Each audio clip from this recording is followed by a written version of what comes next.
Hola a todos, en este vídeo vamos a ver la introducción de la asignatura de Matemáticas Financieras. Vamos a hablar un poco de los conceptos más generales de la matemática financiera, de su razón de ser y de los principales elementos de las operaciones financieras, que son los que vamos a ir estudiando a lo largo de todo el curso. Vamos a hablar en concreto del valor del dinero en el tiempo, de lo que es un capital financiero.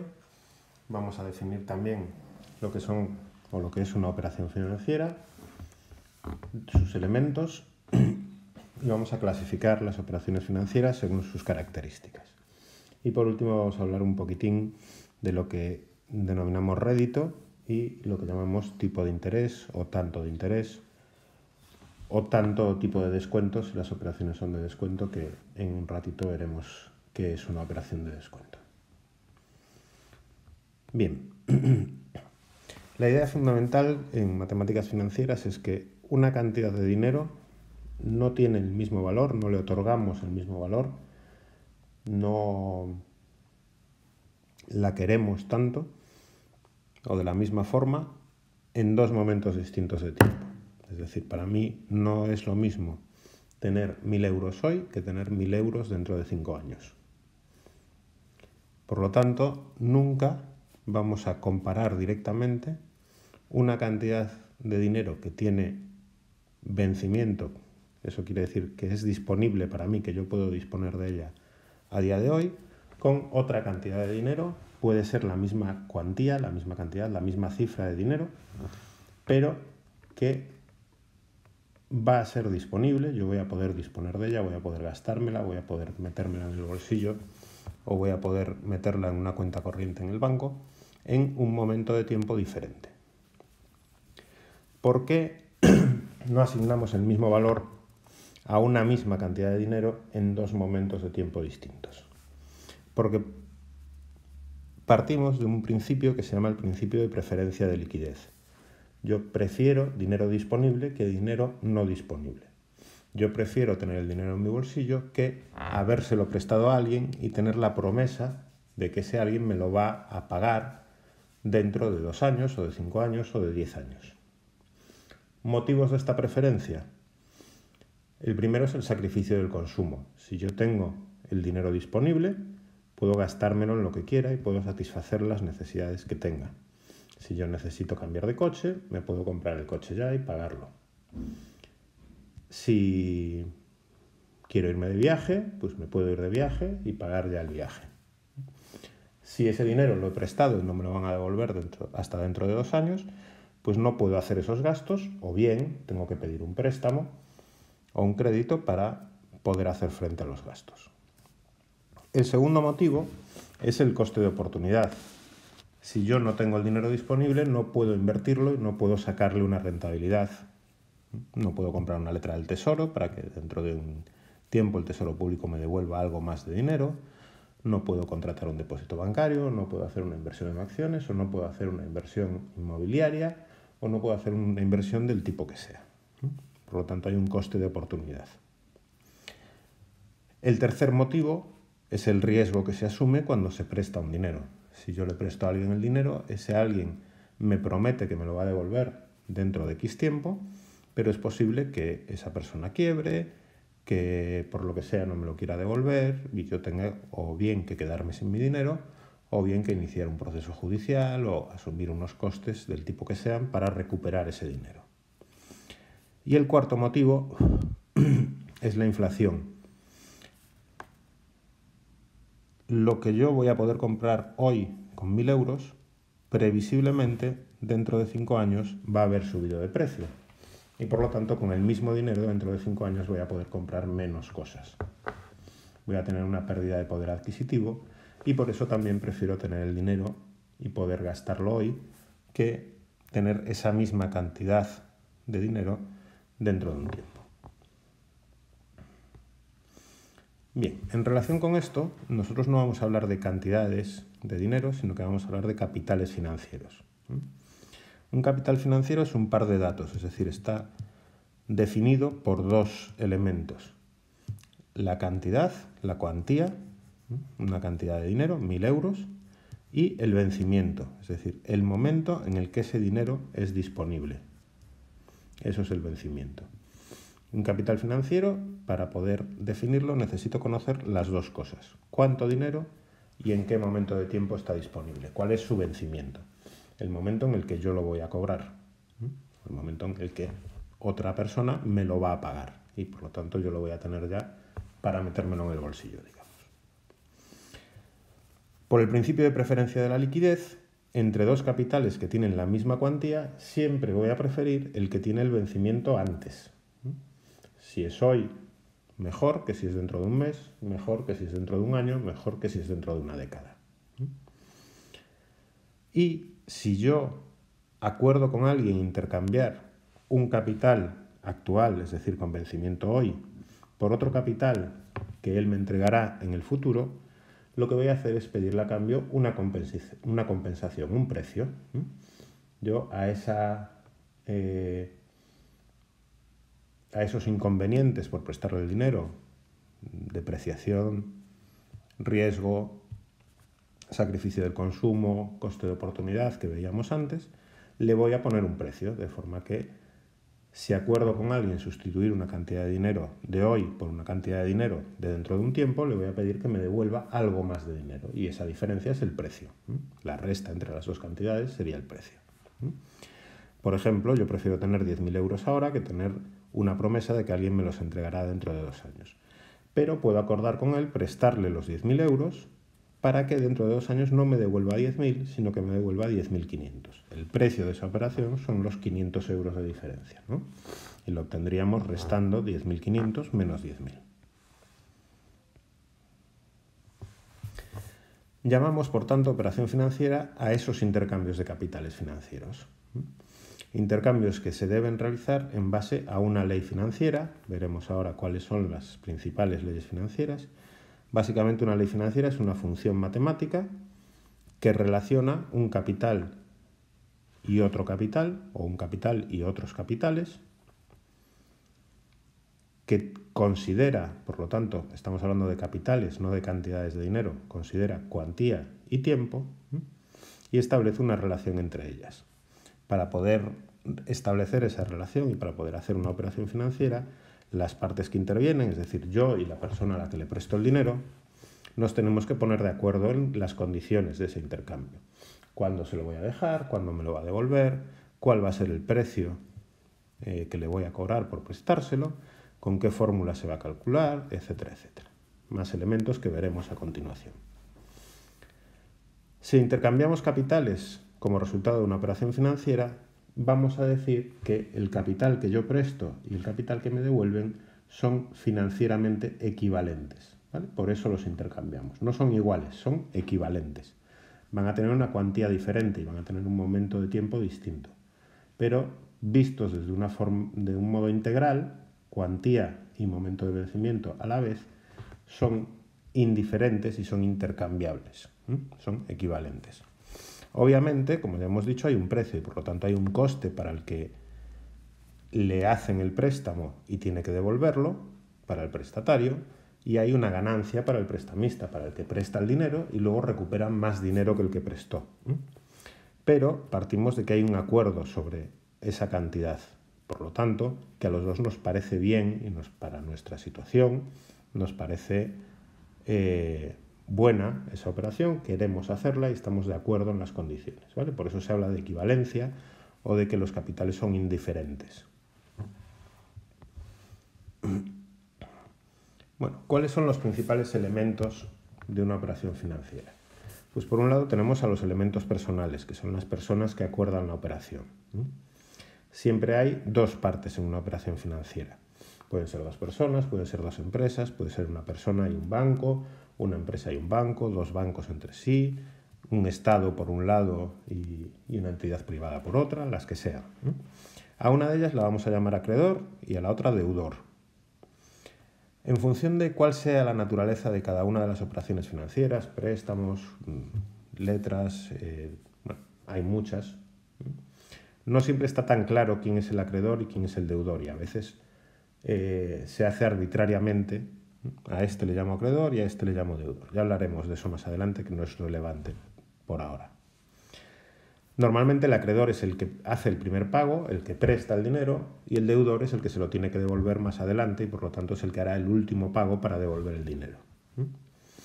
Todos los pagos que haga el acreedor de forma conjunta les llamamos prestación de la operación financiera. Y al conjunto de todos los pagos realizados por el deudor les llamamos contraprestación. La prestación y la contraprestación pueden estar formadas cada una de ellas por un único pago, un único capital, o por varios capitales. Puede haber un solo capital en la prestación y varios en la contraprestación, varios en la prestación y uno solo en la contraprestación, uno y uno, varios y varios.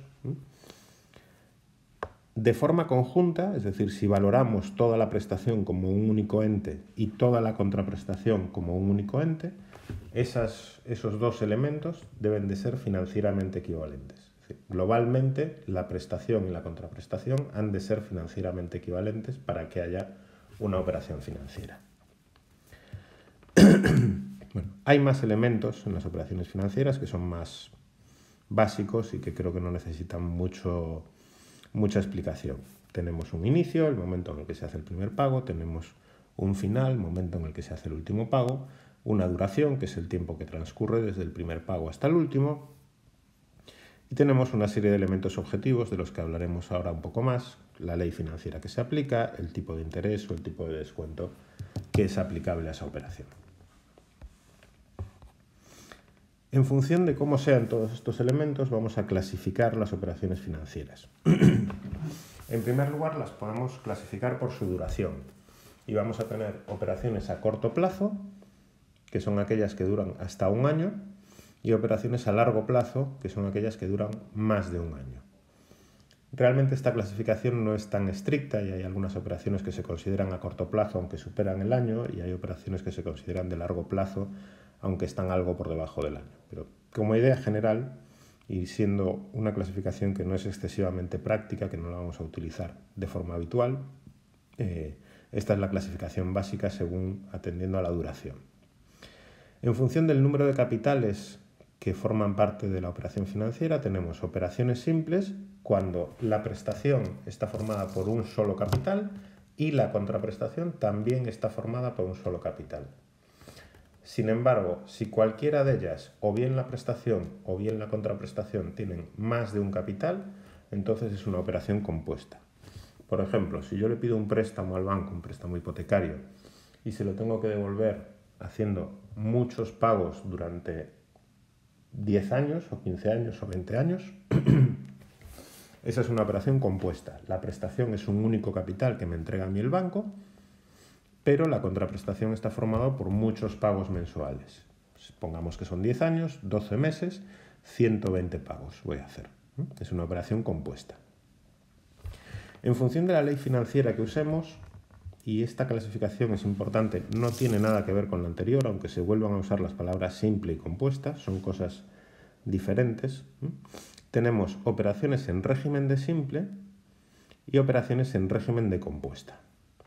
Una operación decimos que es en régimen de simple si los intereses, el precio de la operación, se calcula sobre la cantidad que se prestó, nada más.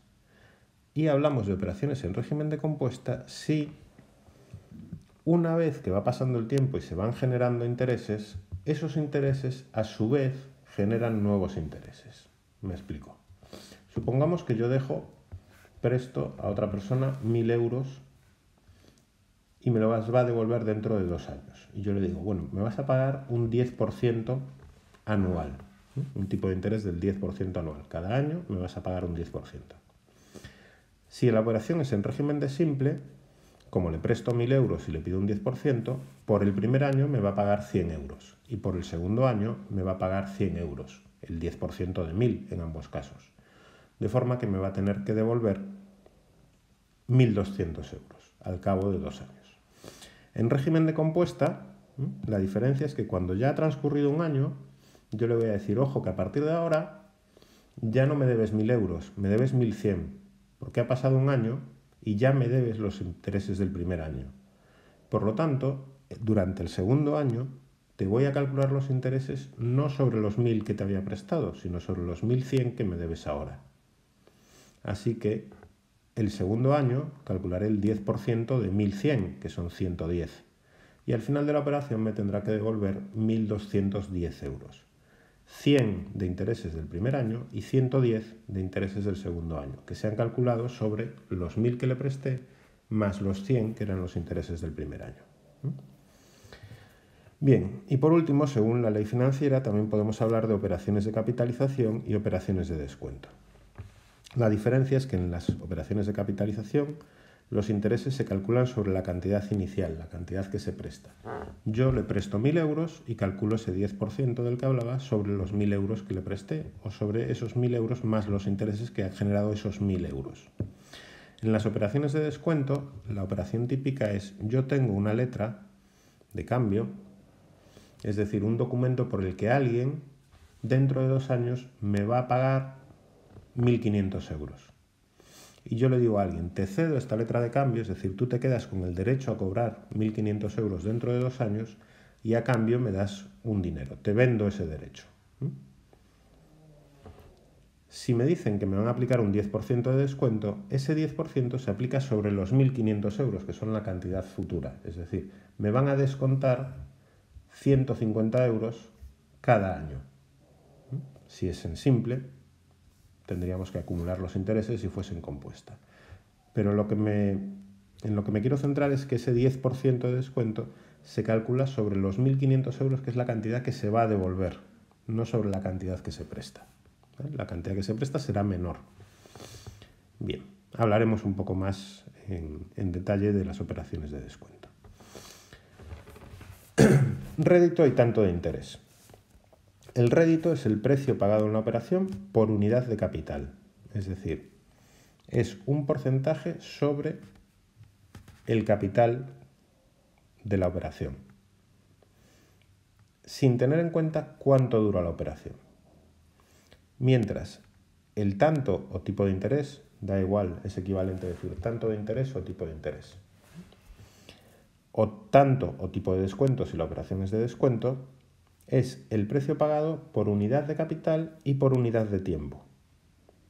Si la operación es de capitalización, tipo de interés I. Si la operación es de descuento, tipo de descuento D. Vamos a ver un ejemplo, o mejor dicho, 2 ejemplos para diferenciar bien rédito y tipo de interés. Suponemos una operación en la que se intercambia un capital de 10.000 euros por otro de 10.500, disponible dentro de un año. Es decir, yo presto 10.000 euros y me devuelven dentro de un año 10.500. Vamos a calcular el rédito y el tipo de interés. Para calcular el rédito, lo que tenemos que hacer es ver la diferencia entre lo que se devuelve y lo que se presta. A lo que se devuelve le llamamos C sub n al final de la operación, y al capital que se presta C sub 0 en el inicio de la operación. Y para relativizarlo, para decirlo por unidad prestada, lo voy a dividir por C sub 0. Es decir, voy a hacer 10.500 menos 10.000 partido por 10.000. 500 dividido entre 10.000 es un 5%. Y el tipo de interés, en este caso, será lo mismo, porque va a ser la cantidad que se devuelve menos la cantidad prestada, relativizado por la cantidad prestado y relativizado también por el tiempo que duró la operación, en este caso n menos c. Como la operación es a un año, n es 1 y me queda 10.500 menos 10.000 partido por 10.000 y partido por 1 menos 0, que es 1, y esto me sigue dando un 5%. Diferencia si la operación dura 2 años. El rédito es el mismo porque no interviene el tiempo, pero para calcular el tipo de interés haré C sub n menos C sub 0 partido por C sub 0 y partido por n menos 0. Es decir, 10.500 menos 10.000 partido por 10.000 partido por 2, en este caso 2 años, menos 0. Y esto es un 5% entre 2, un 2,5. ¿vale? Mientras que el rédito aquí sigue siendo el 5% porque no tiene en cuenta el tiempo. Vale. El rédito se usa muy poco en matemáticas financieras y casi siempre nos referimos al tipo de interés de las operaciones, que, repito, es una medida que tiene en cuenta el precio de la operación por unidad prestada, por capital prestado y teniendo en cuenta también el tiempo. En los próximos vídeos veremos más en detalle cada uno de los tipos de las operaciones financieras.